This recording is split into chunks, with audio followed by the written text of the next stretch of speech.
আমরা পেয়েছি সাবেক জাতীয় সংসদ সদস্য মাশরাফি, আপনাকে স্বাগত জানাই। আপনি আমাদেরকে সময় দিয়েছেন, এসেছেন আমাদের কাছে। আমাদের সাথে আরো থাকছেন ব্যারিস্টার আব্দুল আলিম রহমান পার্থ। ব্যারিস্টার পার্থ, আপনি আমাদের অনুষ্ঠানে আমাদের সাথে যুক্ত হয়েছেন, সেজন্য আপনি কৃতজ্ঞতা এবং শুভেচ্ছা জানবেন। আমি প্রথমে আন্দোলন খুব পরিকল্পিতভাবে চালিয়ে নেওয়া হয়েছে, কিছুই হঠাৎ হয়নি। এই আন্দোলন কি শুরু থেকেই কোটার আড়ালে সরকার পতনের আন্দোলন ছিল? আপনার একটু মন্তব্য শুনতে চাই। আপনি আমাদের একটু বলবেন জুলাই অভ্যুত্থানের ফল। যদি এক কথায় উত্তর দিই তাহলে বলতে হবে যে আমি আসলে ব্যর্থ হয়েছি, এখানে অ্যাবসলিউটলি ব্যর্থ হয়েছি।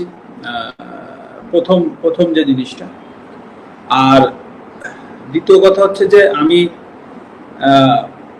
কথা যদি বলতে হতো, ধরেন আমি যদি কথা বলতাম, অবশ্যই যৌক্তিক কোটা সংস্কার নিয়ে যে আলোচনা হচ্ছিল শুরুতে, সবাই যখন চেয়েছিল যে আমি কথা বলি, তখন যৌক্তিকভাবে কোটা সংস্কার হবে সেটা, বা কোটা সংস্কার হতে যাচ্ছে এটা পরিষ্কারভাবে বোঝা যাচ্ছিল, বা আমার কাছে মনে হচ্ছিল যে কোটা সংস্কার হয়তো বা হবে। কিন্তু তারপরে যে ঘটনাগুলো ঘটতে থাকলো, তখন আসলে এমন একটা পরিস্থিতি হলো যে যখন সবাই চাচ্ছে যে আমি একটি স্ট্যাটাস দিই বা আমি পাশে থাকি, তো তখন আসলে পরিবেশটা এমন জায়গায় গিয়েছে যে আমার কাছে মনে হচ্ছিল যে আমি যদি এখন একটা স্ট্যাটাস দিই বা আমি যদি যে কোনো কিছু লিখি, তো সেইটাকে কেন্দ্র করে যদি আরো ম্যাসিভ বা আরো বড় কিছু হয়ে যায়, তা আসলে সেই জিনিসটা সামাল দেওয়ার অ্যাবিলিটি আমার আছে কিনা। তো সবকিছু মিলিয়ে আসলে ঘটনাগুলো এত দ্রুত ঘটেছে, তো আমার পক্ষে সম্ভব হয়নি, তবে আমি চেষ্টা করিনি সেটা না। এবং আরেকটি বিষয় যে আমি যদি কথা আমি যদি স্ট্যাটাসের ভিতরে সীমাবদ্ধ থাকতে চাইনি, এটা সত্যি কথা। আমি চেয়েছিলাম স্টুডেন্টদের সাথে কথা বলতে, বা আমি চেয়েছিলাম যে তাদের সাথে আলোচনার মাধ্যমে কিছু করা যায় কিনা। হ্যাঁ, কারণ আমি যদি একটা স্ট্যাটাস দিতাম, তাতে করে যা কিছু ঘটেছে, যা কিছু হয়েছে, তার থেকে কম হতো না। বরঞ্চ আমার সার্বিকভাবে আমার যে ভয়টা কাজ করছিল যে আমার স্ট্যাটাসের কারণে বা আমার কোনো একটা ভুল পদক্ষেপের কারণে যদি জিনিসটা আরো বড় হয়ে যায়, তখন সেটা সামাল দেওয়ার আমার ক্ষমতা আছে কিনা। ক্রিকেটার হিসাবে যেটা আপনারা দেখেছেন সেটা হচ্ছে যে আমি খেলোয়াড় ছিলাম, খেলোয়াড় থেকে আমি ক্যাপ্টেন হয়েছি। তো ক্যাপ্টেন হওয়ার পরে খুব স্বাভাবিকভাবেই আমি, যদি ভালো হয় হয়তো বা অনেক সময় আমাকে যেতে হয়নি প্রেস কনফারেন্সে, বা আমাকে যদি কেউ ম্যান অফ দি ম্যাচ হয় তারা গিয়েছে। তো ম্যাচ যখন হেরেছি তখন আমি গিয়েছি, তো বা আমরা কোথায় কি ভুল করেছি বা যে দায়বদ্ধতা, সেগুলো আমাকে কাঁধে নিতে হয়েছে। এবং আপনি আমার যতগুলো প্রেস কনফারেন্স আছে সবগুলো ঘাটলে দেখবেন যে আমি সবগুলো দায়ী আমরা ব্যর্থ হয়েছি, বা আমি ব্যর্থ হয়েছি, বা আমার লিডারশিপটা জায়গায় থাকতে পারিনি। এটা কিন্তু এটা তো একটা রাজনৈতিক জায়গা, প্রথম বিষয়। দ্বিতীয় বিষয় হচ্ছে এটা জাতীয় বিষয় হয়ে গিয়েছে।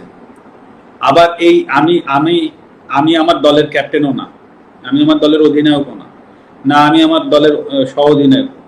আমি এইমাত্র রাজনীতিটা শুরু করেছি, তো আমাকে আইদার উপদেষ্টা মণ্ডলীতে থাকতে হবে হয়তো, বা আমাকে ওই দায়িত্বটা পাইতে হবে যে আমি যে কথা বলবো, বা সেরকম সুযোগ না পাইলে তো আসলে আমার কথা বলার সুযোগ থাকে না। তো এখানে হুট করেই আমি একটা জায়গায় চলে গেলাম, একটা দায়িত্ব নিয়ে কথা বললাম, সেখান থেকে একটা বড় ঘটনা আবার ঘটে গেল, তখন সেই দায়ভার আমার কাঁধে আসলো। তো এই সব বিষয়বস্তু কিন্তু আছে যে আমি এখন সবকিছু মিলিয়ে যে আমি চেষ্টা করিনি সেই কথা না, আমি চেষ্টা করেছি, আমার সাধ্যমতো চেষ্টা করেছি, হয়তো আমার সুযোগটা আসেনি। আর সর্বোপরি এখানে তো আমি কারো দোষ দিব না বা দোষ দিতে যাচ্ছিও না। খেলোয়াড় জায়গা থেকে যে আমি ব্যর্থ হয়েছি সেটা আমি প্রথমে অ্যাকসেপ্ট করেছি, এখনো করছি। তবে আমি চেষ্টা করিনি সেই জায়গাটা একেবারেই বলবো না যে আমি চেষ্টা করিনি, আমি হয়তো বা পারিনি। আমি নড়াইলের মানুষকে, যারা আমাকে সংসদে পাঠিয়েছে, আমি কালকে তাদেরকে কি প্রশ্নের উত্তর দিতাম যে আমরা আপনাকে অনেক আশা করে এখানে পাঠিয়েছিলাম যে নড়াইলকে আপনি একটা জায়গায় পৌঁছে দিবেন, আমি তাদেরকে কি প্রশ্নের উত্তর দিতাম? সবকিছু স্বাভাবিক হতো। তো আমার জায়গা থেকে আসলে যে জিনিসটা করার দরকার ছিল, যেটা আমার কাছে সবসময় মনে হয়েছে পুরো আন্দোলনের ভেতরে, ওইখান থেকে দাঁড়িয়ে আমার কাছে মনে হয়েছে একটা স্ট্যাটাস দিলে সবকিছু সমাধান হয়ে যেত, সেটা না, আমি আরো বড় পরিসরে কিছু করতে পারতাম কিনা, এবং সেটা স্টুডেন্টদের কাছে যে তারা হয়তো বা নাও আসতে পারতো, সেটা তাদের ব্যাপার ছিল।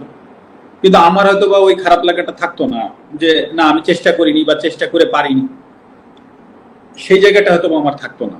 কিন্তু সেটা পারিনি, যেটা বললাম যে ব্যর্থ হয়েছি, পারিনি। আপনাকে আমি বলতে পারি যে আমার মেয়ে সে ইনস্টাগ্রাম ইউজ করে, আমার ইনস্টাগ্রাম থাকলেও আমি ফলোয়ার না। তো সে 17 তারিখ থেকে তার ইনস্টাগ্রামে সে অনেক কথা স্টুডেন্টদের পক্ষে লিখে গিয়েছে, বলেছে। তো আমি তো ইনস্টাগ্রাম ফলোয়ার না, তো আমাকে আমার এক ছোট ভাই বললো যে হুমায়রা বোধহয় স্ট্যাটাস দিচ্ছে, মানে আমার মেয়ে। তো তখন আমি আমার মেয়েকে জিজ্ঞেস করলাম যে তুমি কি স্টুডেন্টদের পক্ষে আন্দোলনে স্ট্যাটাস দিচ্ছ? তো আমাকে বললো হ্যাঁ আমি দিচ্ছি, তোমার কোনো প্রবলেম আছে কিনা? তা আমি বলেছি না, আমার কোনো প্রবলেম নাই। এবং আমি ওকে এটাও বলেছিলাম যে তোমার স্কুল থেকে যদি আন্দোলনে যাই, মেক শিওর যে তুমি তাদের সাথে থেকো। মানে এই কথাটা বলার কারণ ছিল এটাই যে আসলে তার কাছে যেন কখনো মনে না হয় যে আমার পদের জন্য বা আমার চেয়ারের জন্য আমি তাকে ওখানে আটকায় রাখছি। এই জিনিসটা যেন কখনো তার মনে না হয়। এবং এত ঘটনার ভেতর দিয়ে অন্তত ওইটুক জায়গা আমার অবস্থান আছে আমার মেয়ের কাছে যে না, আমার বাবা আমাকে আটকায়নি। আর একটা কথা বলি এর ভেতরে অল্প একটু, যেটা হচ্ছে আজকে কোটা আন্দোলনের যে স্টুডেন্টরা আছে বা যে সমন্বয়কের ভেতরে একজন ক্রীড়া মন্ত্রণালয়ের উপদেষ্টা মহোদয় জনাব আসিফ সাহেব যিনি হয়েছেন, আপনি দেখবেন উনি কিন্তু খেলাধুলা নিয়ে এখন থেকে উনি কাজ করবেন, বাংলাদেশের সার্বিক খেলাধুলার বিষয়গুলো নিয়ে কাজ করবেন। এখন যদি আল্লাহ না করুক কালকে একটা প্রবলেম হয়, আল্লাহ না করুক যদি কোনো একটা খেলাধুলায় কোনো জায়গায় প্রবলেম হয়, উনি কিন্তু প্রধান উপদেষ্টা মহোদয় ডক্টর ইউনূস স্যারের কাছে যাবেন, বা সিনিয়র উপদেষ্টা মহোদয় যারা আছেন উনাদের সাথে আলোচনা করে এসেই কিন্তু উনাকে স্টেটমেন্ট দিতে হবে। It's very simple. কারণ উনি একটা দায়িত্বশীল জায়গায় আছেন। তো হুট করেই একটা সমস্যার সমাধান উনি একা কিন্তু এসে এই আপনাদের সামনে মানে প্রেসের সামনে হুট করে বলে ফেলতে পারবে না। তো দায়িত্বশীল জায়গাগুলো কিন্তু অনেক কিছু চিন্তা করে কথা বলতে হয়। তো সেই জায়গা থেকে সেই জায়গাটায় কিন্তু আমি ছিলাম। হ্যাঁ, আপনি আমাকে খেলোয়াড় মাশরাফি বলছেন, আমি সেভাবে উত্তর দিচ্ছি, কিন্তু এট দ্য সেম টাইমে কিন্তু আমি একটা দায়িত্বশীল চেয়ারে বসেছিলাম। তো হুট করেই আমি কিন্তু ফ্রন্টে এসে একটা কথা বলে দিলাম, আর তাই নিয়ে একটা বিশাল আরো বড় কিছু হয়ে গেল। সেটার ট্যাকেল দেওয়ার ক্ষমতা আদৌ আমার আছে কিনা, বা বর্তমানে যারা কাজ করবেন তাদেরও কিন্তু এই জিনিসগুলো ভেবেচিন্তে কাজ করতে হবে। তো এটা কিন্তু ভেরি সিম্পল ব্যাপার। তো আমি যেটা বলতে চাচ্ছি যে হ্যাঁ আমি ব্যর্থ হয়েছি, কিন্তু আসলে আমারও তো সীমাবদ্ধতা আছে বা ছিল, এটাও কিন্তু সত্য কথা। কিন্তু সেটাকে যে আমি এক্সকিউজ হিসেবে দাঁড় করাচ্ছি সেটা না। কারণ মানুষের দাবি ছিল, কারণ প্রথমত আমি একজন খেলোয়াড়, তারপরে আমি সংসদ সদস্য। কারণ আমি খেলোয়াড় থেকে আমার পরিচয় মাশরাফি না হলে আমি অবশ্যই ওই সংসদ সদস্যে আমার যে ডাক নাম ছিল, আমার নড়াইলের মানুষ চিন্ত কৌশিক নামে, সেই নামে আমি নিশ্চয়ই সংসদ সদস্য হইতে পারতাম না।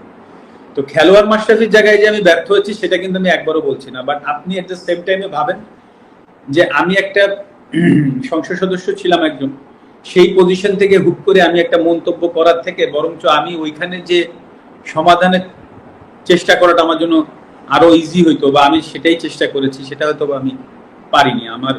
সেটাই আমার ব্যর্থতা।